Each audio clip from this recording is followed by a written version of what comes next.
باریکیوں سے روشنی کی طرف آپ کا رہبر نور علم میڈیا لائک اور سبسکرائب کیجیے۔ سے زیادہ جو صحابہ ہیں وہ جناب ابو بکر صدیق رضی اللہ عنہ کے خاندان میں،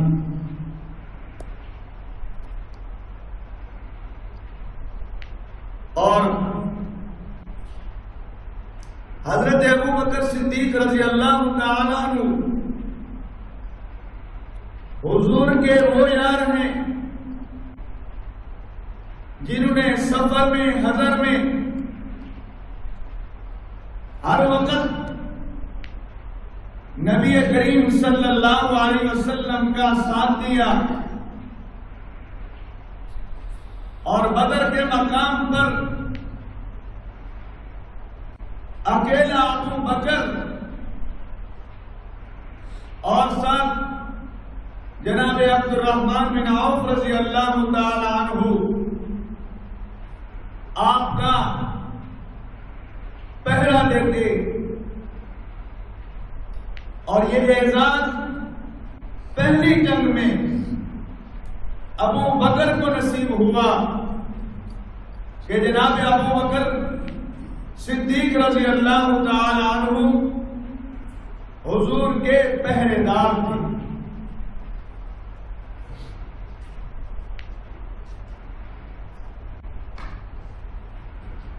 حضرت علی کرم اللہ وجہہ فرماتے ہیں کہ ایک مرتبہ جناب نبی کریم صلی اللہ علیہ وسلم کو کچھ مشرکین نے پکڑ لیا اور حضور کو مارنا شروع کر دیا۔ فرمانے لگے میں بچہ تھا تو میں نے ادھر ادھر دیکھا تو فوراً نظر میری جناب ابو بکر پر پڑی۔ میں نے کہا ابو بکر بھائی جلدی آؤ، میرے پیغمبر کو، میرے ویر کو یہ بدبخت مار رہے ہیں۔ جناب ابو بکر بپرے شیر کی طرح آ کر ان بدبختوں کو یوں اٹھا کر پھینکا، دھکے دے کر پیچھے مارا اور فرمایا اتقولون رجلا ان یقول ربی اللہ، اے لوگو اسے تم مانتے ہو جو کہتا ہے خدا ایک ہے، جو کہتا ہے بندگی کے لائق ایک خدا ہے، ایک اللہ ہے، جو تمہیں 313 سے بچا کر ایک اللہ کے سامنے جھکانے والا ہے، کہنے والا ہے، تم اس صدیق کو مانتے ہو۔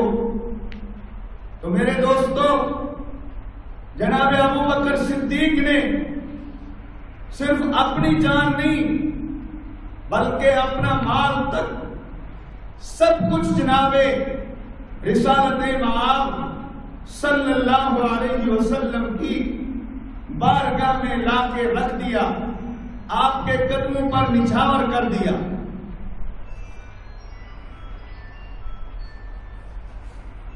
انوار صدیق میں ایک عجیب واقعہ لکھا ہے۔ انوار صدیق کتاب ہے، اس میں ایک عجیب واقعہ لکھا ہے۔ جناب رسالت مآب صلی اللہ علیہ وسلم ایک مرتبہ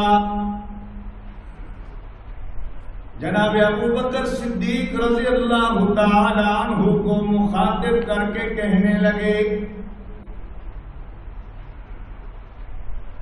اے ابو بکر،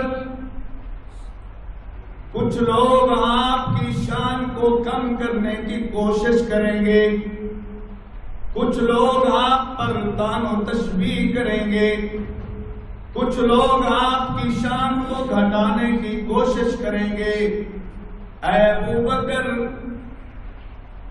آپ کی شان کو جو کم کرنے کی کوشش کریں گے اور ان کے مقابلے میں کچھ لوگ آپ کا دفاع کریں گے، آپ پر اپنی جان نچھاور کر دیں گے، آپ پر اپنا سب کچھ لوٹا دیں گے، کسی چیز کی پرواہ نہیں کریں گے، اور آپ کو دیکھا بھی نہیں، آپ کو دیکھا بھی نہیں ہوگا۔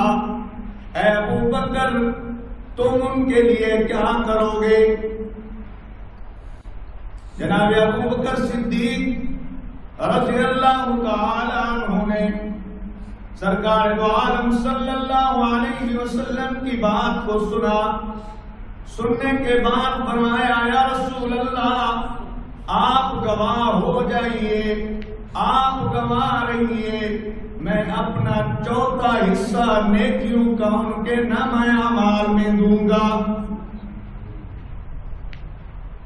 پھر حضور صلی اللہ علیہ وسلم نے جناب عمر رضی اللہ تعالی عنہ کی طرف اپنا چہرہ اقدس پھیر کر جناب عمر رضی اللہ تعالی عنہ کو بھی یہی بات کہی، اے عمر، اگر کچھ لوگ آپ کے بارے میں طعن و تشبیہ کریں گے، آپ پر کچھ لوگ آپ کی شان کو کم کرنے کی کوشش کریں گے، اے عمر، تو انہوں نے آپ کو دیکھا بھی نہیں ہوگا، اے عمر، تو ان کے لیے کیا کرے گا؟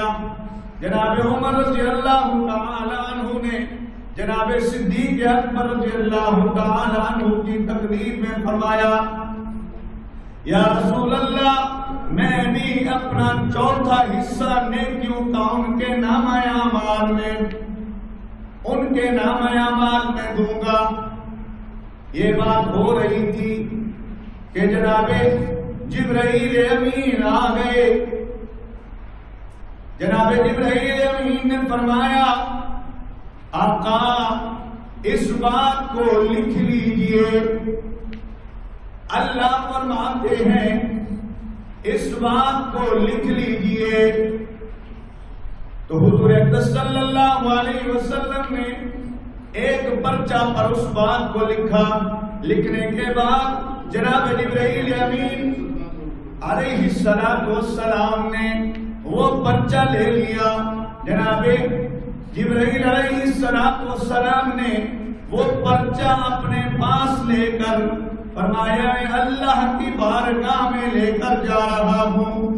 اللہ نے فرمایا، اے ابو بکر و عمر، اے ابو بکر و عمر، قیامت تک جو آپ کا دفاع کرے گا، جو آپ کی شان کو بڑھائے گا، جو آپ کی عظمت کے لیے نکلے گا، جو آپ کی عظمت پر اپنی جان کو نچھاور کر دے گا، میدان حشر میں میں اللہ قیامت کے دن ان کے نامہ اعمال کو کھولوں گا اور اس پرچے کو کھولوں گا اور ان کے نامہ اعمال چوتھا حصہ نیکیوں کا میں داخل کر دوں گا۔ تو قیامت کے دن جناب جھنگوی شہید رحمہ اللہ بھی ہوں گے، جناب فاروقی بھی ہوں گے، جناب اعظم طارق بھی ہوں گے، جناب علی شہر حیدری بھی ہوں گے، جناب عبد الغفور بھی ہوں گے، جناب شعیب ندیم بھی ہوں گے، اور جو قیامت تک جناب ابو بکر صدیق رضی اللہ تعالی عنہ پر اپنی جان نچھاور کریں گے، آپ کے تقدس کے لیے نکلیں گے، آپ کی شان کے لیے نکلیں گے، آپ کے دفاع میں نکلیں گے۔ فرمایا اللہ قیامت کے دن ابو بکر کی بات کو پورا کرتے ہوئے وہ پرچہ دکھائیں گے جس پر تحریر نبی کریم صلی اللہ علیہ وسلم کے سامنے ہوئی ہوگی، اور پیش کر کے کہیں گے، اے لوگوں، تم سب نے جناب ابو بکر صدیق رضی اللہ تعالی عنہ اور عمر کی شان میں گستاخی کو روکا، آج میں اللہ تمہارے نام اعمال میں چوتھا حصہ نیکیوں کا لکھ رہا ہوں، اس کا بدلہ دے رہا ہوں۔ جناب ابوبکر صدیق غزوہ تبوک کا موقع، ام المومنین سیدہ طیبہ طاہرہ جناب ام المومنین سیدہ عائشہ فرماتی ہیں کہ میرے ابا جان جلدی سے گھر میں داخل ہوئے، گھر میں داخل ہوتے ہی ادھر ادھر گئے، سامان ڈھونڈنے لگ گئے، اپنے کرتے کو جو اپنے جسم پر پہنا ہوا تھا اچھا تھا اس کو اتارا اور ایک پیوند والا کرتا اپنے جسم پر زیب کر لیا اور اپنی پگڑی اتاری زمین پر بچھا دی۔ بچھانے کے بعد جناب ابوبکر صدیق رضی اللہ تعالی عنہ نے اپنا پیوند والا کرتا رکھ دیا اور پھر ایک کپڑا دیکھا جو اپنے پیوند باندھا ہوا تھا، اس کے لیے جناب ابوبکر صدیق رضی اللہ عنہ نے اس کو باندھ لیا پرانے کو اور نئے کو اپنی پگڑی کے اندر رکھ دیا اور پھر اللہ اکبر ادھر دیکھا ادھر دیکھا، توا پڑا ہوا تھا، توا روٹیاں پکانے والا، اس کو اپنے ہاتھ میں لے لیا، اس کو اپنے ہاتھ میں لے کر بارگاہ رسالت میں پہنچتے ہیں۔ کوئی اونٹوں سے لدا ہوا سامان لا رہا ہے تو کوئی سونا، کوئی چاندی، کوئی کھجوریں لا رہا ہے۔ جناب رسالت میں آپ کسی کے سامان کو لینے کے لیے اٹھے نہیں۔ جب جناب ابوبکر صدیق رضی اللہ تعالی عنہ کو آپ نے دیکھا، حضور کھڑے ہو گئے۔ حضور اقدس صلی اللہ علیہ وسلم نے جناب ابوبکر کا سامان لیا، فرمایا ابوبکر آپ کو اللہ کا سلام ہو، جبرائیل میرے پیچھے کھڑے ہیں اور جبرائیل فرما رہے ہیں ابوبکر کو اللہ کا سلام ہو، میرا بھی سلام ہو۔ اور ایک مجلس میں جناب ابوبکر صدیق رضی اللہ تعالی عنہ کو مخاطب کر کے نبی کریم صلی اللہ علیہ وسلم نے صحابہ کے جھرمٹ میں بیٹھ کر صبح کے وقت فرمایا، کون ہے جو صبح فجر سے پہلے بیمار کی عیادت کر کے آیا؟ جناب عمر رضی اللہ تعالی عنہ فوراً کھڑے ہو جاتے ہیں، فرمایا رسول اللہ میں نے عشاء کی نماز کے بعد بیمار کی عیادت کی۔ آپ نے فرمایا عمر میں نے فجر کی نماز سے پہلے کا پوچھا۔ جناب عمر رضی اللہ تعالی عنہ نے جناب ابوبکر کو ہاتھ لگایا اور جناب ابوبکر رضی اللہ تعالی عنہ صحابہ کے پیچھے چھپنے لگ گئے، اپنے آپ کو اپنی نیکی کو چھپانے لگ گئے۔ حضور اکرم صلی اللہ علیہ وسلم نے فرمایا ابوبکر غم نہ کرو کہ تمہارے ذہن میں یہ ہے کہ میری نیکی کا کسی کو پتہ نہ چل جائے۔ جناب ابوبکر صدیق کو حضرت عمر رضی اللہ تعالی عنہ نے دونوں باہوں میں ہاتھ ڈال کر کھڑا کیا، فرمایا ابوبکر ہی ہو سکتے ہیں۔ پھر دوسرا سوال حضور اقدس صلی اللہ علیہ وسلم نے پوچھا، کون ہے جس کو آج روزہ ہے، جس کو آج روزہ ہے؟ جناب عمر نے پھر فرمایا ابوبکر آپ کے بغیر کوئی نہیں ہو سکتا، آپ ہو سکتے ہیں۔ جناب عمر رضی اللہ تعالی عنہ نے پھر جناب ابوبکر صدیق رضی اللہ تعالی عنہ کے پیٹھ پر ہاتھ رکھ کے اٹھایا، فرمایا کھڑے ہو جاؤ۔ جناب ابوبکر صدیق رضی اللہ تعالی عنہ پھر کھڑے ہو گئے۔ پھر تیسری مرتبہ رسالت مآب صلی اللہ علیہ وسلم نے پوچھا، کون ہے جو فجر کی نماز سے پہلے صدقہ کر کے آیا؟ پھر جناب عمر رضی اللہ تعالی عنہ نے جناب ابوبکر صدیق رضی اللہ تعالی عنہ کی پیٹھ پر ہاتھ رکھ کر، کمر پر ہاتھ رکھ کر فرمایا ابوبکر آپ کے بغیر کوئی نہیں ہو سکتا، آپ کھڑے ہو جائیے۔ پھر جناب ابو بکر صدیق رضی اللہ تعالی عنہ کھڑے ہو گئے اور قصہ سنایا. فرمایا یا رسول اللہ صلی اللہ علیہ وسلم، میں نے آج جب تہجد کے لیے بیدار ہوا میں تو میرا پوتا جناب عبد الرحمن کا بیٹا ابو بکر بھی میرے ساتھ اٹھا. فرمایا یا رسول اللہ، جناب ابو بکر رضی اللہ تعالیٰ نے فرمایا میں نے وضو کیا اور تہجد کی نماز پڑھی، میرا پوتا بھی میرے ساتھ پڑھتا رہا. حضرت بختیار کاکی رحمت اللہ تعالی علیہ کو ان کی ماں مدرسے میں چھوڑنے گئی تو 17 پاروں کے حافظ قرآن تھی.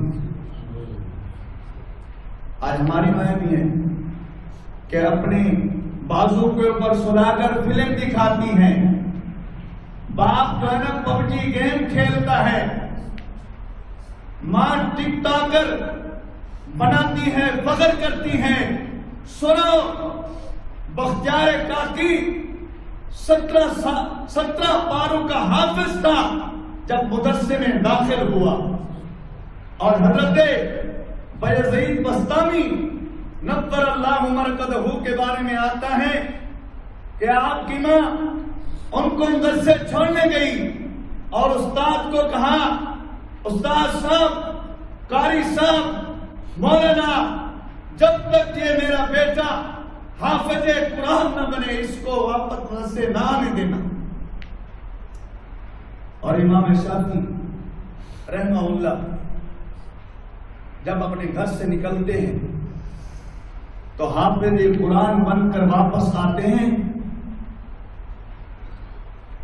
ماں کو پتہ چلتا ہے میرا بیٹا آج حافظ قرآن بن گیا ہے، تو ماں استقبال کے لیے نکلتی ہے. دیکھتی ہے میرا بیٹا تو لشکر کے ساتھ آ رہا ہے، لوگوں کے جمع غفیر میں آ رہا ہے اور اونٹ بھی ساتھ ہیں. میں نے تو بیٹے کو حافظ قرآن بنانے کے لیے بھیجا تھا، مال کے لیے نہیں بھیجا تھا. یہ کیا ہے؟ معاملہ کیا ہے؟ ماں نے اپنا چہرہ چھپا لیا.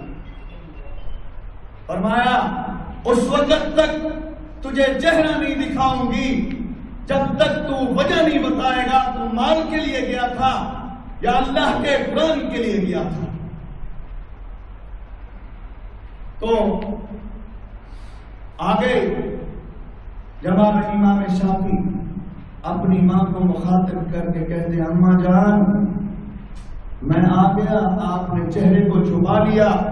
فرمایا میرے آنکھوں سے دور ہو جاؤ، اس وقت تک تجھے اپنا چہرہ نہیں دکھاؤں گی جب تک تم حافظ قرآن بن کے نہیں آئے گا. میں نے تجھے دنیا کے لیے نہیں بھیجا تھا. فرمایا اماں جان میری بات تو سنو، یہ مال میں نے نہیں کمایا، یہ مال میں نے نہیں کمایا.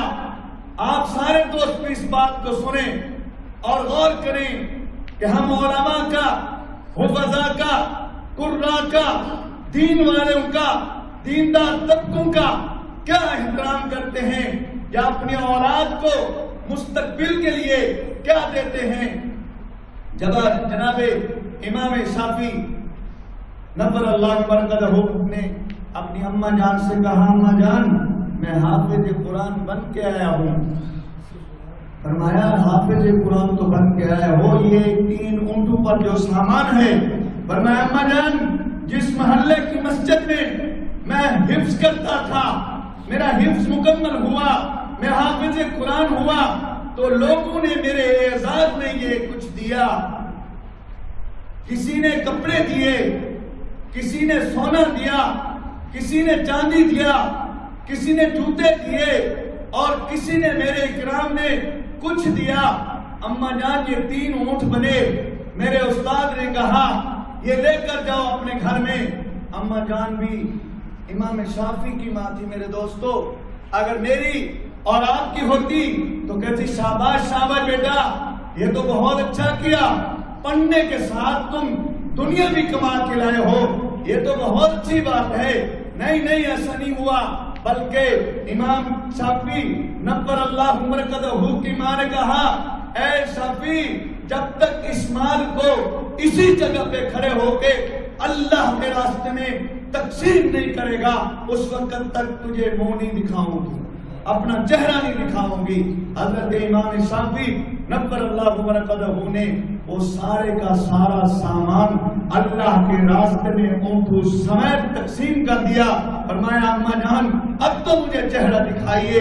ماں نے چہرے سے لگایا، فرمایا بیٹا اس مقصد کے لیے میں نے آپ کو بھیجا تھا، مال کمانے کے لیے نہیں بھیجا تھا۔